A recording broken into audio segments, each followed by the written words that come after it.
Hold on, I just gotta clear my glasses, clean my eyes because it's tough to see through all this foresight. So while we were uploading the video about why it would make sense to trade Yannick Ngakoue, the Vikings pull the trigger. They send Yannick to Baltimore.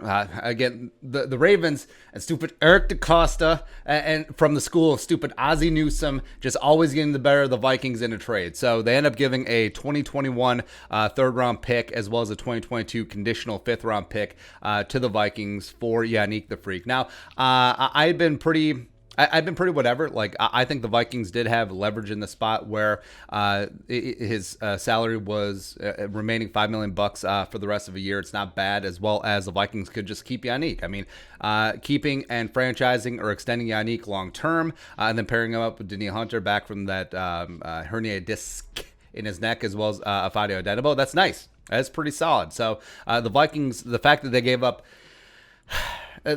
more than what they got back in the trade, it's kind of So basically, whatever the conditions for the 2022 fifth round pick is for the Vikings, I'm sure they're pretty marginal and negligible. They'll probably do sync up with the fifth round conditions from the Jacksonville Jaguars trade, where the fifth round pick became a fourth rounder if Yannick made the Pro Bowl, and became a third rounder if the Vikings made the Super Bowl. So probably not. Jacksonville's probably not getting the third round pick, but basically Yannick for 6 games, 5 sacks, tied for fourth in the NFL, 14 pressures. The cost of that rental is the difference between a high second round pick for the Vikings as well as a low third round pick for the Ravens. So sort of is what it is. And the Ravens, like we suggested in our video about potential teams, because we listed off the Cardinals, we listed off the Seahawks, we listed off the Titans and the Steelers and the Chiefs, and we put the Ravens in there as well. And maybe some teams in the AFC just wanted to trade for Yannick so he didn't go to other AFC teams, which is certainly possible because the Ravens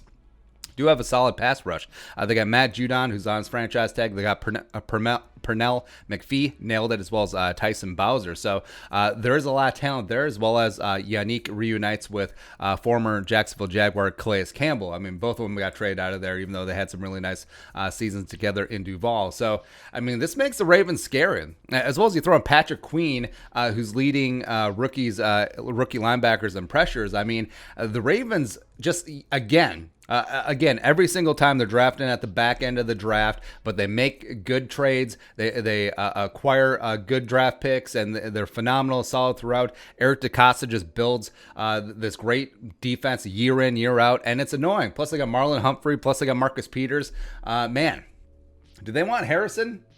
Because why not at this point? But for the Vikings, I think that I understand the trade. I understand that you basically salvaged what you could. I mean, I guess you couldn't get more than what you gave up, but it's fine. And the Vikings now go forward into the draft with looking at 3 top 100 picks as opposed to just 2 when they were down that second round pick. I don't think the Vikings are done here. November 3rd is a trade deadline. I think the Vikings will be making a couple more moves. You could look at Anthony Harris could be on the trading block. Same thing with Harrison Smith to a degree.